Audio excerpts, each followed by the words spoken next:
parler beaucoup, manger l'argent, voyager beaucoup seulement, mais travailler beaucoup, créer des choses, emploi des jeunes, non, non, non. Les dirigeants africains, les dirigeants sont comme ça. Les grandes gueules. Lundi 8 mars 2021, le plaisir de vous retrouver au compte des grandes gueules, une émission exclusivement consacrée à l'actualité sur la vie des femmes. Nous nous arrêtons aujourd'hui pour faire le bilan. Merci de nous regarder à la télévision sur Espace TV et de nous écouter à la radio sur Radio Espace Guinée, un peu partout dans le monde ici avec nos antennes locales. Bien entendu, vous le savez, l'émission interactive, vous pouvez interagir au sujet que nous allons développer ici aujourd'hui en nous écrivant certainement sur le 657 39 13 13. Vous allez d'ailleurs le constater. La bande défile juste en bas de votre écran. Si vous êtes à l'étranger, il suffira juste d'ajouter l'indicatif 00224 657 39 13 13. Et sur Twitter, vous pouvez nous écrire au hashtag espace GG. Nous nous ferons le plaisir de relayer vos tweets, vos messages dans la deuxième partie de l'émission. Merci à Fraternité FM Mamou qui relaie cette émission, à Bambou FM du côté de Farana, bien entendu. Merci également à Sola Media qui relaie l'émission sur Facebook, à Guinée News également. Merci à tous de votre fidélité. Le 8 mars de chaque année est célébrée la Journée internationale des droits des femmes. C'est l'occasion de faire le point, de marquer une pause pour jeter un regard dans le rétroviseur. Malgré des années de combat, le constat est alarmant en Guinée, dans une société patriarcale, fortement patriarcale d'ailleurs, où les esprits peinent encore à reconnaître certaines pratiques comme néfastes pour l'évolution de l'humanité. Les violences faites aux femmes sont encore légion. Les viols sur mineurs se font au quotidien avec la complicité des communautés qui couvrent encore les présumés auteurs. Des cas d'inceste se font d'ailleurs de plus en plus récurrents, sans oublier les mariages d'enfants qui outrepassent la législation en vigueur. Quels sont les chiffres et comment en sortir? Professeur Hassan Ba, médecin légiste, chef d'unité de médecine légale à Ignazdine, il sera avec nous donc dans ce studio. Et puis Madame Oumoul Diallo, elle est activiste des droits des enfants. Elle sera également avec nous dans les grandes gueules. Leadership féminin pour un futur égalitaire dans le monde de la Covid-19, c'est le thème retenu pour célébrer la journée du 8 mars de cette année. Dans un monde dont l'économie a subi de sérieux revers, comment les femmes sont-elles organisées pour affronter cette crise mondiale? Comment ont-elles réussi à remonter la pente? Quelles sont les principales difficultés rencontrées? Au bout du fil, depuis les États-Unis, Madame Kamara Doussouba Koroma, elle est la vice-présidente de la communauté guinéenne vivant à New York. Elle sera également avec nous pour parler de cette actualité. D'autres sujets, bien évidemment, viendront s'ajouter à ces deux premiers sujets. Encore une fois, merci de nous rejoindre chez les grandes gueules avec, bien entendu, beaucoup d'animatrices qui vont nous rejoindre d'un moment à l'autre, notamment Asma Oubari, Maître Alimatou Kamara, Aïssatou Sané, mais aussi Mafoudia Bangoura qui est avec nous. Bonjour Mafoudia, bonjour, bienvenue. Merci, bonjour Hiro, bonjour à tous. Bien, on commence par ce sujet, Zérécouré, des installations pour la prise en charge d'Ebola attaqué. Ben oui, c'est ce que nous avons appris. En fait, il s'agit d'un centre, d'un petit espace qui a été aménagé où ils ont mis une tente pour recevoir les malades ou les cas suspects. Ce n'est pas un centre proprement dit, mais justement, comme je le disais, c'est un espace qu'ils ont aménagé où lorsqu'il y a des cas de soupçon ou des cas de malades, c'est là-bas d'abord on vient pour les premiers tests et lorsque c'est avéré, la personne est déférée. Eh bien, ce qui est arrivé, c'est une femme qui est arrivée là-bas dans un état très critique. Ça s'est passé à Gouéké. Elle est arrivée dans un état très critique, avec des saignements, des douleurs et tout ce qu'on connaît comme signal pour Ebola. Alors malheureusement, cette femme a rendu l'âme. Lorsqu'elle a rendu l'âme, comme vous le savez, avec Ebola, les mesures qu'il y a autour, évidemment, ce n'est pas comme une mort normale où on doit remettre le corps et tout, parce que si c'est un cas d'Ebola, remettre ce corps, ce serait risquer la vie de bien d'autres personnes. Bien évidemment, donc le corps de la femme a été retenu et les acteurs du côté de ce centre de santé. Pour une inhumation sécurisée. Exactement, c'est le terme. Malheureusement, il y a le petit frère de la femme décédée qui est un militaire qui a manifesté son mécontentement, qui aurait voulu, selon ses propres termes, qu'on l'informe de la mort de sa sœur. Et pourquoi pas, il y a des considérations aussi mystiques autour, quand on va au village, par exemple, parce que la femme, elle était enceinte, il faut le signaler, et il est dit que lorsqu'une femme enceinte meurt, il y a des rites, il y a des rituels qu'il faut faire, que sinon après, pendant le courant de la même année, ça risquerait d'arriver à beaucoup d'autres femmes. Donc avec toutes ces considérations-là, c'est un monsieur qui était totalement en colère, qui a débarqué au centre, et il a débarqué avec des jeunes qui malheureusement avec lui, ont eu à incendier la tente qui servait d'espace et tout, c'est ce qui donc s'était passé. Mais encore une fois, c'est peut-être chose qui ne tonne pas parce qu'on se rappelle du cas de Womé, la violence. Quand même, il devrait donner l'exemple. Mais c'est absurde, mais c'est des cas auxquels nous sommes habitués en Guinée. Et ce que je voulais signaler, c'est cette violence quand même, cette réticence, parce que malgré les sensibilisations sur la contraction de cette maladie, sur ce qu'il y a lieu de faire, sur la distance qu'il faut observer, sur le fait que ce n'est plus aux familles d'inhumer les morts, parce qu'effectivement, les morts, les corps sont contagieux à ce stade. Malgré ces sensibilisations, apparemment, les gens ne veulent pas accepter la réalité, ne veulent pas comprendre qu'il y a des mesures qu'il faut forcément respecter. Et c'est cette réticence quand même qui est souvent la source de beaucoup de violence. Vous vous rappelez de ce qui s'est passé du côté de Womé. On a même assisté à des cas de mort. C'est vrai qu'on en parlait la fois passée, c'était vendredi dernier, ici même dans ce studio, lorsqu'on disait qu'il fallait tout faire pour éviter les erreurs du passé. On a aujourd'hui Covid en même temps que Ebola. Ce qu'il y a lieu de faire, vu qu'on a déjà une forte expérience dans la gestion de la crise liée à Ebola, il s'agit de mettre les bouchées doubles pour pouvoir finir rapidement avec quand même cette épidémie, et ça ne va pas sans la compréhension quand même de la population. Et ce qu'il y a à dire, c'est qu'on ne peut pas mettre en doute le travail qui est fait par les services. Il y a quand même une sensibilisation. Tu l'as noté, par exemple, cette décision de ce militaire, quand même, qui est censé, plus que bien d'autres personnes, qui est censé comprendre, ne peut pas se mettre devant une foule parce que lui, on ne lui a pas rendu le corps de sa sœur. Si sa sœur est malade d'Ebola, pourquoi on lui remettrait son corps? Parce que lui-même, il serait en danger en ce moment. Il mettrait en danger toute sa famille. C'est soit de l'ignorance. Et toute la communauté d'ailleurs. Et toute la communauté, c'est soit de l'ignorance, de la méchanceté ou je ne sais pas. Mais c'est des choses à forcément éviter. Peut-être encore une fois demander à ce que du côté des autorités, qu'on n'ignore pas ces petites choses-là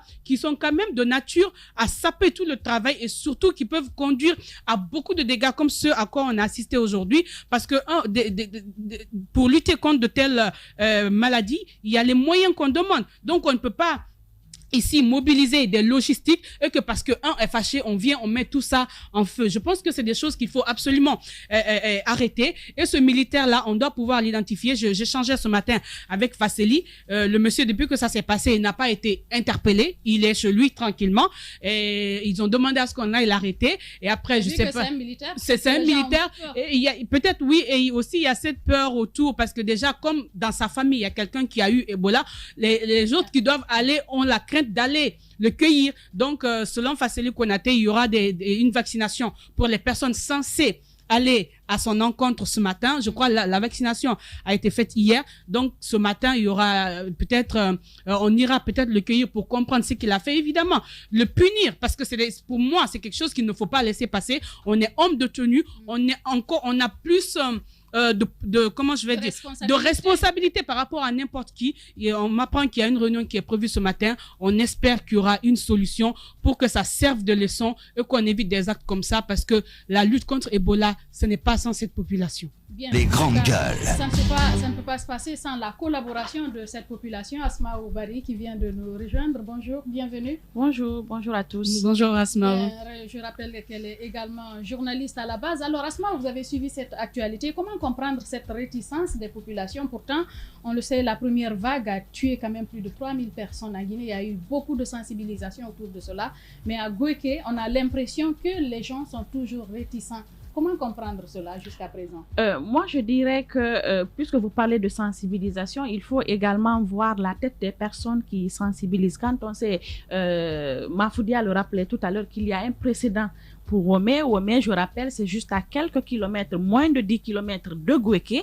Et donc, ce sont des populations qui ont déjà vécu quelque chose d'assez horrible en 2014-2015 pendant la crise d'Ebola sur justement ces questions de sensibilisation. Et les personnes qui avaient été envoyées pour gérer la crise, on sait après comment ça s'est passé. Les populations avaient été contraintes d'aller en brousse, rester plusieurs, on a militarisé la zone. Il y a encore ces effets-là, ce traumatisme-là qui est encore présent.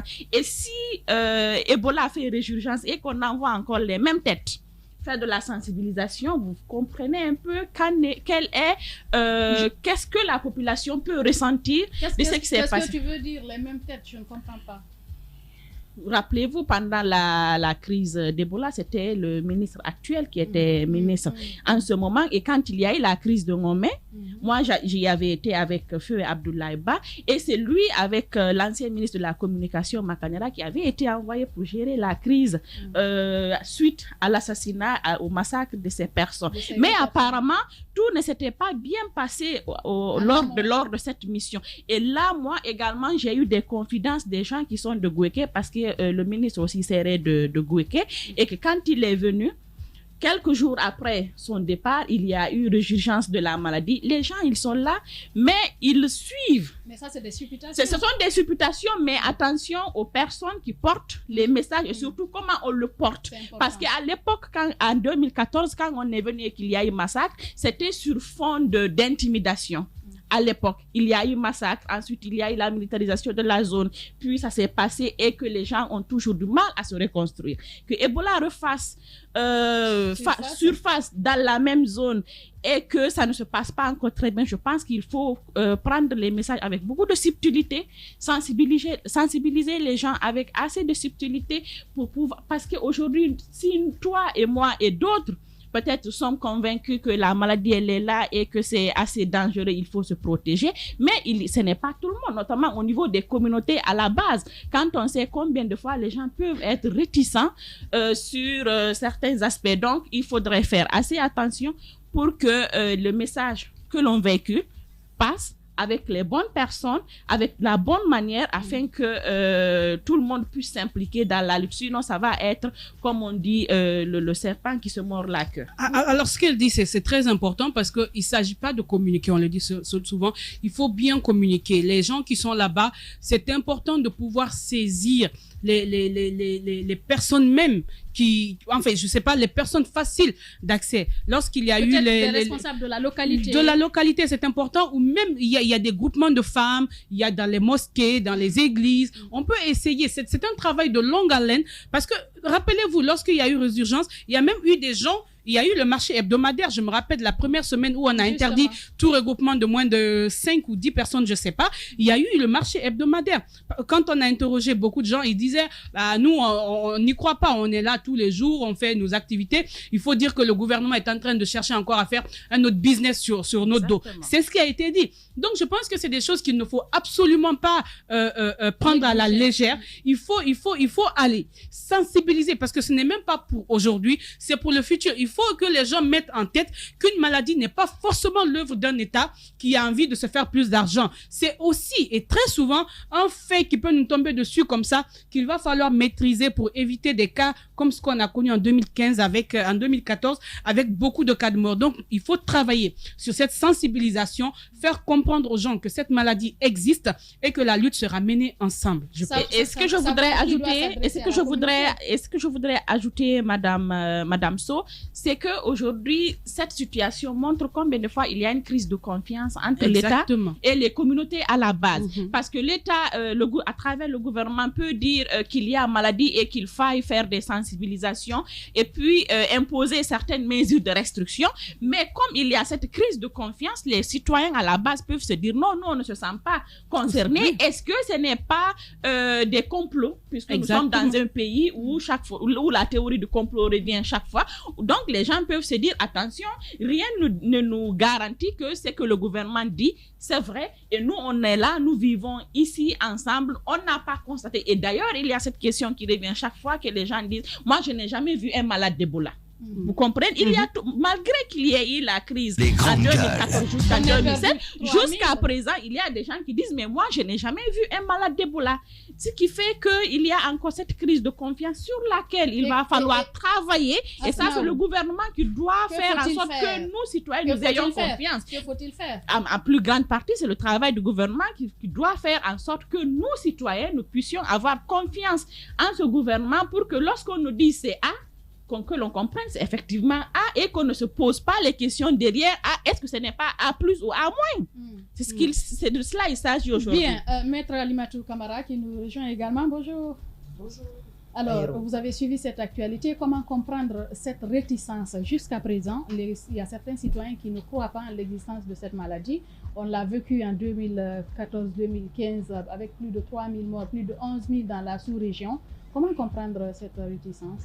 Je pense que moi, je comprends ça par l'obscurantisme, hein, par un manque de culture, par un manque d'éducation. Ça veut dire que notre État qui était censé éduquer, et informer et vulgariser un certain nombre de choses a échoué.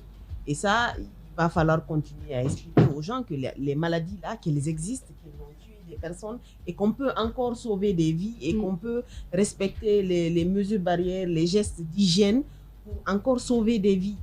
Et c'est extrêmement important. La crise Ebola a coûté combien à notre pays en termes de crédibilité, en termes de manque de financement, en termes de vies humaines brisées, en termes d'isolement, mais également dans ces villages où il y a eu des agressions des populations contre des médecins. Qu'est-ce qui a été fait? Quelles sont les leçons qui ont été tirées de toutes ces situations-là?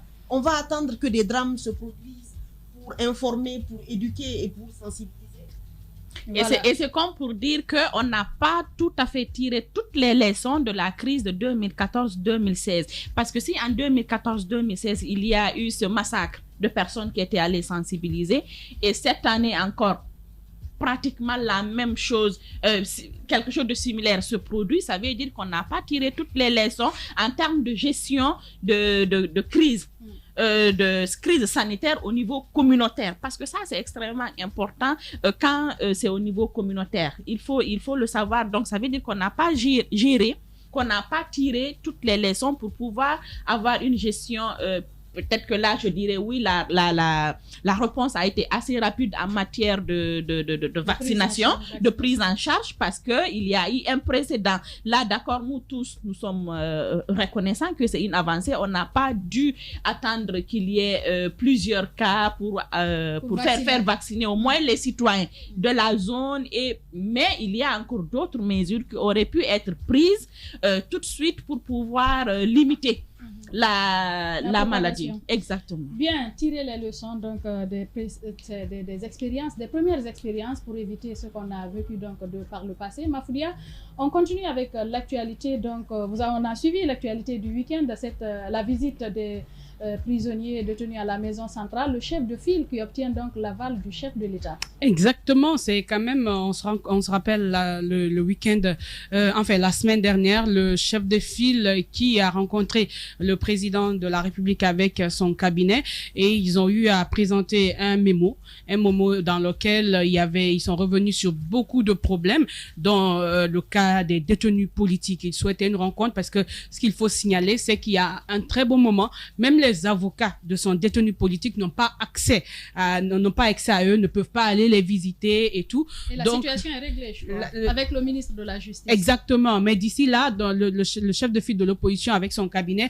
ont eu à justement demander au président de la République de faciliter leur visite au niveau de ces détenus politiques. Et évidemment, la question reste posée, je pense, c'est ce que tu as posé tout à l'heure, c'est à savoir, est-ce au président de la République de permettre aux gens de rencontrer les détenus politiques? On a Maître Alimatou qui est là, qui est juriste, qui saura répondre à la question mieux que moi. Mais déjà, ils ont obtenu l'aval là. Maintenant, dans le fond, elle va expliquer. De l'exécutif dans le judiciaire. La question reste posée. Je pense qu'elle va mais ce que je sais, je pense qu'on n'a même pas besoin d'être juriste pour dire que ces détenus, ils ont des droits. Ils ont des droits de visite, des droits de recevoir leurs avocats, leur famille à des moments indiqués et tout et tout. Maintenant, savoir qu'on doit courir derrière le président pour l'obtenir. Ça aussi, c'est, si on veut, la situation même du pays qui fait ça, où à tous les niveaux, on est en train de sauter les étapes, on est en train de tout mélanger. Ça, on n'obéit plus à rien. C'est comme si tout le monde faisait ce qu'il voulait, où ils voulaient. Donc, ça devient assez compliqué. Pour eux, ils se sont dit, bah, si, puisque le président, parce qu'on ne cessera jamais de le dire, l'indépendance de la justice devient un problème, parce que si on doit aller vers le président pour lui demander d'avoir accès à ces détenus, ça devient compliqué. Maintenant, je pense qu'ils ont eu gain de cause. Le président a dit oui, mais lorsqu'on sait qu'il y a ces détenus qui sont aujourd'hui signalés malades de Covid, comment va s'effectuer cette visite? Et entre-temps, il y a ces détenus qui sont divisés sur oui ou non s'il faut recevoir le chef de file de l'opposition. Il y a une partie qui dit ne pas être disposée à recevoir Mamadou Sylla et son cabinet. Il y a d'autres qui sont d'accord pour le recevoir. Qu'est-ce qu'on va obtenir à l'issue de ces visites? Comme quoi, même si aujourd'hui Mamadou Sylla a la possibilité ou bien a cette facilité d'accès au président, il faut encore beaucoup attendre pour obtenir certaines choses, parce que cette division au sein de la classe politique n'est pas de nature à faciliter les choses. Maître Alimatou Camara, comment, même si le chef de l'État a exigé quand même que ceux qui doivent aller visiter fassent d'abord des tests Covid, mais il faut le dire, il y a déjà la maladie au niveau de la maison centrale. Maître Alimatou Camara, vous êtes avocat au barreau de Guinée. Comment comprendre cette immixtion de l'exécutif dans le judiciaire? Est-ce que le chef de file de l'opposition avait besoin de passer par le chef de l'État? Non, on avait juste qu'à exiger le respect de la loi. On est quand même un pays qui a ratifié un certain nombre de conventions. Hein, le pacte. Qu'est-ce qu'on fait du pacte relatif aux droits civils et politiques? Qu'est-ce qu'on fait même de notre constitution? Je parle là d'ailleurs de la constitution de 2010, voilà, qui était claire. On a droit à un avocat dès le moment de l'interpellation. C'est-à-dire dès le moment où on vient vous dire, écoutez, il se pourrait que vous ayez commis une infraction, il se pourrait qu'il y ait des soupçons qui pèsent sur votre personne. Vous avez le droit d'avoir un avocat à vos côtés. Vous avez le droit de dire, je ne parle pas sans mon avocat. Ça, je pense qu'aujourd'hui, c'est un gros recul. Et quand on prend l'histoire politique de notre pays, le président Alpha Condé lui-même a fait de la prison. Je ne pense pas. Enfin, à l'époque, on avait empêché à ces avocats de l'extérieur d'arriver, mais ils étaient quand même venus. Je pense que c'est quelqu'un qui mesure la dimension de l'avocat, qui est un sentinelle des libertés dans un état de droit. C'est un gros recul qu'on puisse attendre l'aval d'un chef d'État pour avoir des droits civils et politiques qui sont définis dans notre constitution, qui sont définis dans notre code de procédure pénale. C'est extrêmement grave pour un pays qui se dit état de droit. Je pense que là, c'est un gros recul. Bien, et moi, ce que je voudrais ajouter sur ce que Maître vient de dire, c'est que aujourd'hui, je pense que les prisonniers ont beaucoup plus besoin de leurs avocats. Ils ont beaucoup plus besoin que la procédure aille rapidement, qu'on organise très vite un procès, que de la visite d'un chef de file de l'opposition. Il viendra les voir et après, ça sera quoi? Donc, quand Mahfoudia rappelle tout à l'heure qu'il y a certaines... Mais comment ça veut dire tout simplement, comme Maître dit, que l'exécutif est en train d'empiéter sur le judiciaire. Sinon, si l'on veut vraiment faire quelque chose, si le chef de file de l'opposition peut faire quelque chose, peut-être engager des plaidoiries au niveau du ministère de la Justice, au niveau, je ne sais de quel, au niveau de la chaîne pénale en tout cas, pour que le procès puisse être organisé très rapidement. Mais si c'est pour aller et se mettre dans une posture, entre guillemets, de négociation, alors là, c'est autre chose, parce que on sait, ça se fait quand il y a des détenus politiques, on envoie très souvent des émissaires. Donc, que le chef de file de l'opposition passe d'abord par le président et qu'il se passe entre eux des messages et qu'ensuite ils reviennent à la maison centrale voir les détenus politiques, moi je dirais oui, les détenus ont bien raison de se poser la question, est-ce qu'on va le recevoir ou pas, parce que ce dont ils ont besoin, c'est plus un procès que la visite d'une personne qui n'est ni de près ni de loin de la chaîne pénale. Sa visite, quelle est la valeur ajoutée de la visite du chef de file de l'opposition à la maison centrale, si ce n'est qu'en termes de message, en termes de communication? Si c'est Asma, Mahfoudia, est-ce que vous pensez que cela pourrait changer quelque chose? Parce qu'Asma se pose bien la question de savoir, est-ce que cette visite, peut-être en termes de médiation, qui sait, parce que Mamadou Sylla, il veut gouverner autrement. Oui, en fait, je ne pense pas, je rejoins totalement Asma, et je comprends quand même la volonté du chef de file de vouloir faire les choses, mais en même temps, je pense qu'il faut voir ce qu'on peut faire pour obtenir quelque chose. Il ne faut pas aller dans le mur. Je pense que cette possibilité qu'il a d'accéder au président, il doit l'utiliser à bon escient, parce que lorsqu'il va aujourd'hui rendre visite à ses détenus, effectivement, comme le dit Asmao, c'est pour parler de quoi? Dans un pays, nous, on ne va pas mettre l'accent sur cette négociation. Ce qu'on demande, c'est le respect des lois de bout en bout.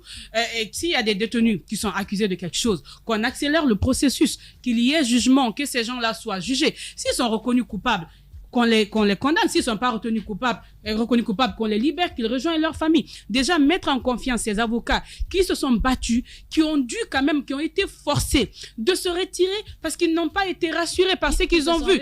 Justement, rassurer ces avocats, leur permettre de revenir autour de la table pour se battre dans les règles de l'art, les deux parties, la partie civile, la partie défense, la défense, se battre, mettre carte sur table, les preuves et autres, permettre à la justice de faire son travail. Je pense que c'est tout. Maintenant, on pourra se contenter après du verdict, et il y a d'autres voies de recours, tout et tout, mais ce qu'on demande, c'est le respect de ce process, le respect de nos lois. Il faut sortir de ces négociations, donc que le chef de file de l'opposition utilise à bon escient cette possibilité qu'il a d'obtenir des choses du président de la République, mais parce que ce serait une perte de temps quand même de négocier des choses qui à la longue ne donneront pas du concret, je veux dire.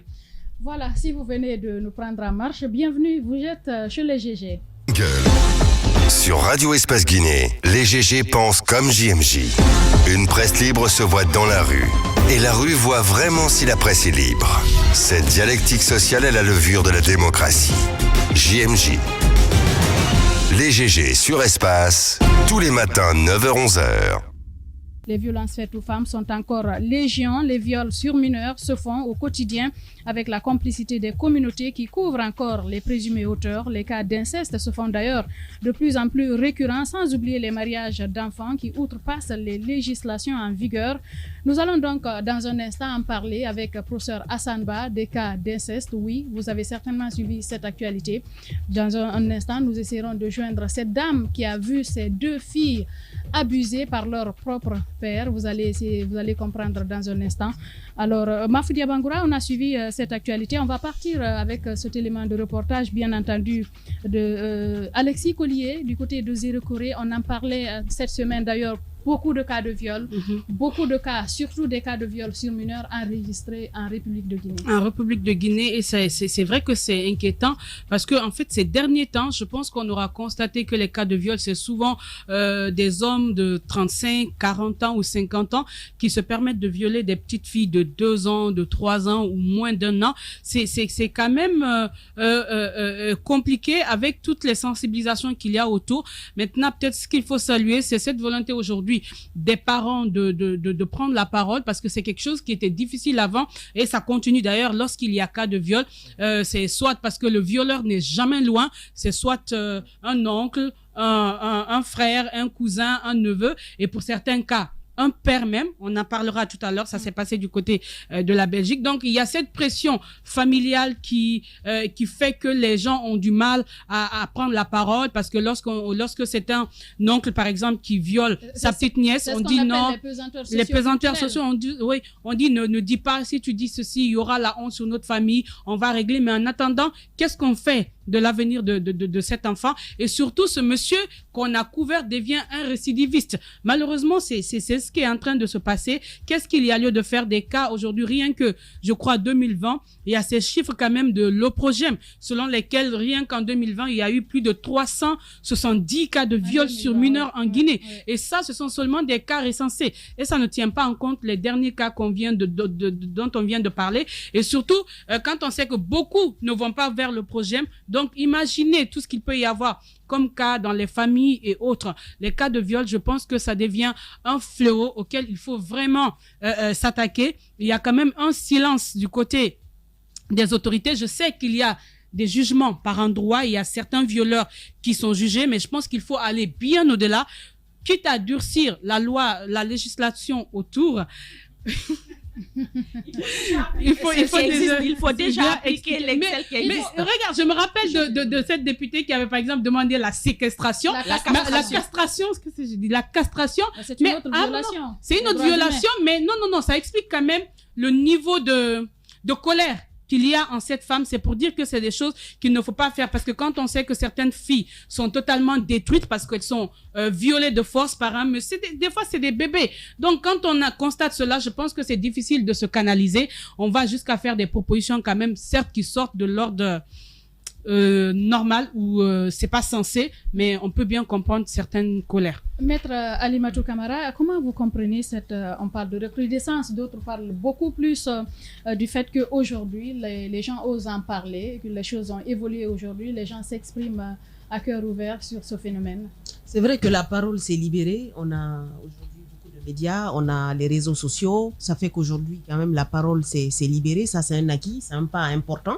Mais ce qui reste clair, c'est que nous avons des dispositions qui sont claires dans nos textes. Nous avons un code pénal qui est clair par rapport à la définition du viol, qui est tout acte de pénétration sexuelle faite sans le consentement de la personne sur laquelle la personne qui subit la chose.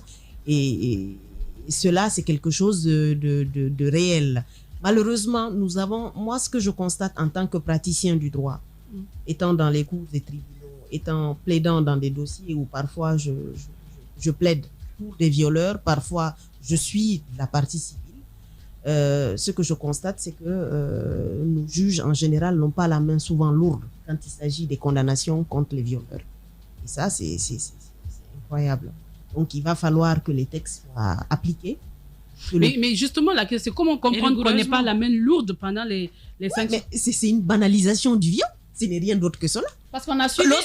Lorsqu'on prend plus facilement 15 ou 20 années d'emprisonnement pour des faits de vol à main armée, et que quand il s'agit d'un viol sur mineur, on peut se retrouver à 4 mois de... Non, 4 mois de prison, à Mamou quelque part. Justement, c'est extraordinaire. En cas d'inceste, par exemple, normalement, quand le viol est commis sur une personne qui a une ascendance sur la personne, normalement, c'est la réunion criminelle. Oui, normalement, ça réunit toutes les circonstances aggravantes. Justement, c'est jusqu'à 20 ans normalement. Oui. Plus que ça d'ailleurs. Pourquoi on prend moins de 20 ans?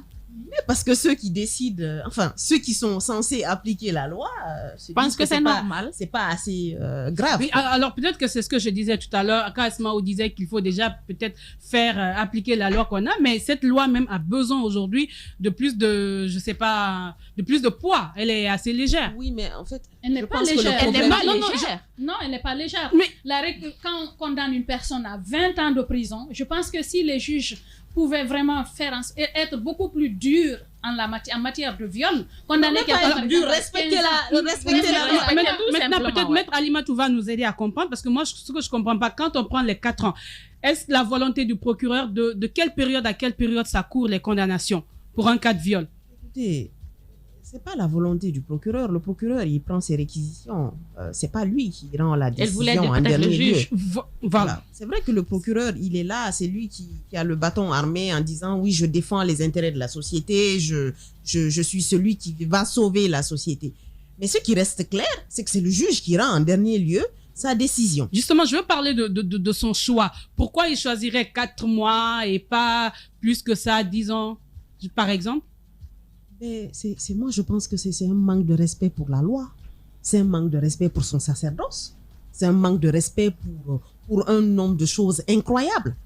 C'est hallucinant de devoir dire que tous les éléments de preuve existent contre une personne, qu'elle a commis un viol sur une mineure, par exemple, et qu'elle ne prenne pas au minimum 10 ans d'emprisonnement ou 15 ans ou 20 ans, à moins qu'elle n'ait des circonstances atténuantes. Okay. À moins qu'elle n'ait des circonstances atténuantes. Quelles peuvent être ces circonstances? La plupart du temps, les circonstances atténuantes tiennent compte du fait que la personne est peut-être jeune. Okay. Et que la société pourrait encore, même en la condamnant à une lourde peine d'emprisonnement, lui permettre de se réhabiliter, lui permettre de sortir un jour, parce que c'est quand même, la prison n'est pas faite pour briser et pour détruire, elle est faite également pour réhabiliter les personnes qui y vont. Parce que quand même, la question de la sexualité aujourd'hui, c'est un grand tabou dans nos sociétés. On n'en parle pas dans nos maisons, on n'en parle pas dans nos familles.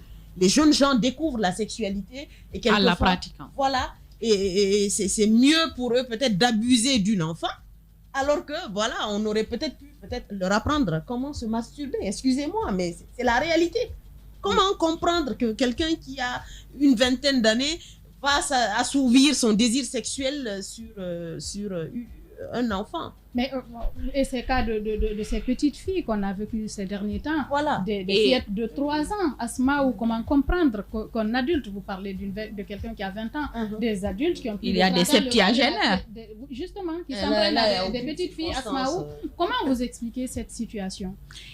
Je pense que la question du viol aujourd'hui, quelle est la motivation des violeurs? Je pense qu'elle ne peut pas s'expliquer. La motivation d'un violeur à violer une femme, que ce soit maintenant que cette femme soit d'un certain âge ou que ce soit un bébé, cette motivation, pour moi, elle ne s'explique pas du tout. Mais puisque aujourd'hui le viol est devenu une question de société assez récurrente, moi je dirais voilà une question sur laquelle maintenant on attend les autorités au plus haut niveau. Et quand je dis au plus haut niveau, c'est le président de la République même. Ça fait combien d'années aujourd'hui on est en train de parler de la recrudescence des viols? Avant-hier, j'ai vu une publication de Mori Kondé disant que le président devrait s'expliquer. Et tout de suite, j'ai dit que j'étais d'accord avec celui-ci. Puisque aujourd'hui, nous sommes sur une question de société et que parfois, c'est au niveau mental. Peut-être qu'un jour, quand le président de la République pourrait faire une déclaration sur ça, les gens pourraient dire, ah tiens, le président a dit qu'il faut arrêter de violer. Parce que nous autres là, on a tellement parlé, on ne nous entend plus. Nous, activistes, on a parlé, les journalistes, on parlait, les médecins, on parlait, la police travaille, la gendarmerie travaille. Même si les tribunaux ne font pas correctement leur travail, aujourd'hui, il faudrait peut-être que le premier magistrat de ce pays puisse s'exprimer sur la question, au moins pour son caractère symbolique. Et comment comprendre le viol quand la personne a une ascendance justement sur la victime? On va essayer de comprendre avec Madame Kadiatouba, elle est en direct. Les grandes gueules. Bonjour Madame Ba. Bonjour. Bienvenue chez les Grandes Gueules. Mafoudia, vous avez suivi cette actualité. La dame qui est du côté de la Belgique, dont les 2 filles ont été abusées par leur père. Bonjour madame. D'abord, tous nos encouragements. On sait que c'est une situation très difficile, c'est dans la famille. Mais permettez-nous de revenir sur ce qui s'est passé dans votre maison. Moi, la première question que je veux poser, c'est de savoir, à aucun moment vous n'avez été alerté, rien ne vous a tiqué dans ce qui se passait dans votre maison, sur ce qui se passait? Non, avant le 13 janvier, non. Avant le 13 janvier, je ne pouvais pas m'en douter. Je ne pouvais pas. D'aucune manière, je ne pouvais m'en douter. Que s'est-il passé le 13 janvier, madame? Le 13 janvier, ma fille est venue me dire qu'elle devait me parler. Il y a quelque chose qu'elle doit me dire. Mais elle aimerait que je sois posée quand elle me parle. Et je lui demande si est-ce qu'il y a mort d'homme. Elle me dit non. Je dis alors dis-moi. Elle dit mais là tu conduis, j'aimerais que tu sois à la maison. Mais je dis mais si personne n'est mort, tu peux me dire, je pourrais tout encaisser. Donc elle commence à me dire oui, je sais ce que je vais te dire est vraiment grave. Peut-être que quand je t'aurais dit tu vas me renier de tes enfants, tu vas me détester, tu vas me haïr. Parce que c'est grave. Mais je vois que ma petite sœur s'est mise dans un problème où il n'y a que moi qui puisse la sauver, et le bon Dieu. Parce que cette petite fille l'avait déjà dessinée toute nue avec son père dans le lit à l'école. On a demandé à la petite fille qui c'était. Elle dit que c'est sa grande sœur et son père, et son beau-père. Donc le père de sa grande sœur et sa grande sœur même. Et on a demandé à sa grande sœur, elle a nié en ce moment-là. Elle dit que c'est pas vrai. De toute façon, cette petite, elle se plaint de tout et n'importe quoi. Il ne faut pas la croire. Et au mois de septembre, ici, fin septembre, la police m'envoie une convocation que je dois amener mes enfants pour se faire entendre. Parce qu'ils sont victimes de violences physiques et sexuelles chez moi à la maison. Et le monsieur, on ne vit plus ensemble. On n'habite plus sous le même toit. Depuis 2019, il a déménagé, il habite à part. Et moi, j'habite à part avec les enfants. Donc, je me suis dit, qui va abuser d'eux sexuellement chez moi en ce moment? Les enfants ont été se faire entendre. La petite a encore raconté la même chose. quand elle avait vu sa sœur et son beau-père dans le lit. Et ensuite, elle dit qu'elle-même a peur d'avoir un enfant dans son ventre à cause de son beau-père. Vous dites son beau-père, ça veut dire que cela... c'est votre enfant que vous avez fait avec une autre personne, c'est ça? Oui, c'est ça. Donc, la première fille, c'est la fille biologique de monsieur même, de mon mari ici. Mais ma deuxième fille a un autre papa. Donc, le monsieur et moi, on s'était mariés en 2002 en Guinée. En 2004, je suis arrivée en Belgique, une semaine avant la naissance de la grande. Je l'ai accouchée ici en janvier 2004. Et son père et moi, on est divorcés en 2008. Et je me suis remariée en 2009 avec un autre. Et j'ai eu là-bas aussi 2 enfants. Donc, la deuxième fille et un garçon. Et du coup, ça n'allait pas avec ce papa-là, entre ce papa et ma première fille. Du coup, j'ai divorcé de celui-là aussi. Je me suis retournée chez mon ex-mari, qui est mon cousin, mon frère, pensant que lui, il allait protéger même mes 2 autres enfants avec lesquels je suis revenue chez lui, vu que ce sont ses neveux et nièces. À plus forte raison, sa propre fille.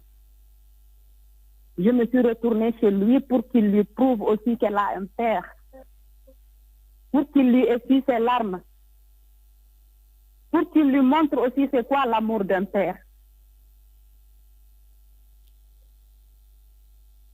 Et il s'avère que c'est ce papa-là qui la termine. C'est ce papa-là qui l'a détruit. C'est celui-là qui a fini avec sa vie désormais. Pour lui, c'est ça l'amour d'un père. La violer, coucher avec elle et la prendre comme sa deuxième femme dans ma maison.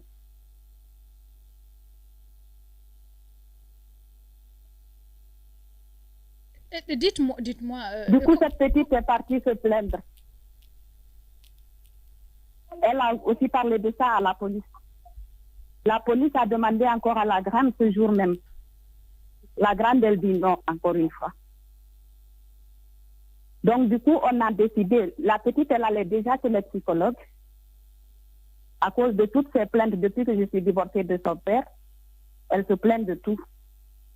Donc, elle est déjà chez le psychologue. Et vu qu'elle commence aussi à parler de ça, donc, du coup, on dit qu'elle doit maintenant être internée en psychiatrie. Vu que sa folie devient de plus en plus. Sa folie grandit avec elle. Donc, il faut l'interner en psychiatrie, voir d'où vient son problème. À cette deuxième petite fille. Donc, c'est quoi, justement, c'est quoi aujourd'hui la situation de ces 2 enfants? Comment est-ce qu'elles vivent aujourd'hui ce qui s'est passé? Depuis que la grande a raconté l'histoire et qu'elle a donné les preuves, elle se sent mieux. Elle se sent mieux, beaucoup mieux. Parce que ces 2 ou 3 dernières années, elle était devenue fainéante. Elle ne voulait plus rien de sa vie. Elle voulait tout abandonner. Elle ne voulait plus rien savoir de la vie. Mais depuis qu'elle a parlé, elle se sent libre. Son enthousiasme revient, son énergie lui revient, parce que c'est une fille hyperactive depuis sa naissance jusqu'à ces 2 ou 3 dernières années. Madame, je me posais comme question, pourquoi, d'où venait son manque d'énergie? Je voulais dire, et vous-même, avec vos 2 filles aujourd'hui, comment est-ce que vous êtes... comment vous vivez cela au niveau société, au niveau de la famille? Est-ce qu'il y a des stigmatisations? Est-ce que vous avez le soutien? Quel soutien avez-vous, tant au niveau de la famille, mais aussi au niveau étatique ou d'autres services? Quel soutien vous avez pour pouvoir surmonter cette dure épreuve? Ma famille me soutient. Ils font leur impossible pour me soutenir. Ma mère, mes frères et sœurs et toute mon autre famille à côté de moi ici. Ici, la famille en Belgique, tout le monde soutient. Les associations soutiennent, les ONG soutiennent, le GAMSI soutient, la police la même chose, le CLB, le Kindemkezim, ils sont tous là derrière. Ils me soutiennent tous du mieux qu'ils peuvent. Et les filles aussi. Alors, on a appris que le monsieur... Le problème, c'est que le monsieur a fui désormais de la Belgique. Il est parti en Guinée. Voilà. Et justement, en Guinée, c'est quoi aujourd'hui la situation? Est-ce que vous avez des pistes? Est-ce qu'il y a une enquête qui est ouverte pour le retrouver? Une plainte est portée. Une enquête est ouverte. Et il est recherché. Ben, il est toujours en cavale. D'accord. Bien, peut-être, quel message avez-vous à l'endroit? Bien sûr, une enquête a été ouverte, le monsieur est recherché. Avez-vous un message particulier aux autorités guinéennes par rapport à cette situation? Ce que je demande à cette autorité, c'est cette autorité-là, cette demande que j'ai faite depuis que j'ai appris qu'il est parti là-bas. S'il vous plaît, je demande que justice soit faite et rien que la justice. Je demande que justice soit faite. Je demande à tout un chacun, par tous les moyens possibles, qu'il m'aide à ce que justice soit rendue à mes filles. Et d'attraper cet homme, lui passer la loi là-dessus, lui faire la justice, pour qu'il paye déjà ce qu'il a fait à mes filles et aux autres petites filles qu'il a peut-être eu à toucher. Et de la même sorte, protéger les autres petites filles du monde. Parce que c'est un danger public. Bien. C'est un danger public, Madame Kadiatouba, mère donc de ces deux petites filles qui ont été victimes d'inceste. Merci, Madame, d'avoir accepté de répondre à nos questions ce matin. Merci, Madame. Merci beaucoup. Merci Bien. à tous. Nous allons marquer une pause et revenir peut-être après l'écran publicitaire. Dans la deuxième partie, on parlera de ces statistiques sur les cas de viol. Nous aurons professeur Hassan Ba avec nous en studio. Nous parlerons également de mariage d'enfants. Bienvenue à tous, si c'est maintenant que vous nous rejoignez chez les Grandes Gueules.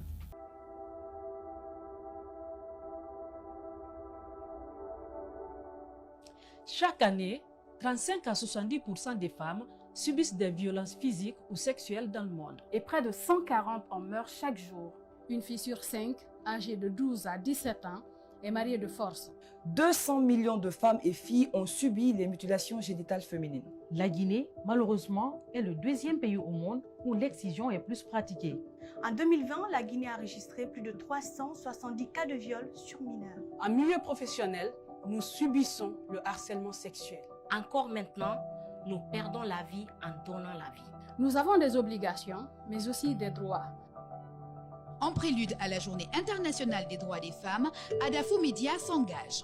Engagez-vous à nos côtés pour une société juste et équitable. Stop! Ensemble pour une société juste et équitable.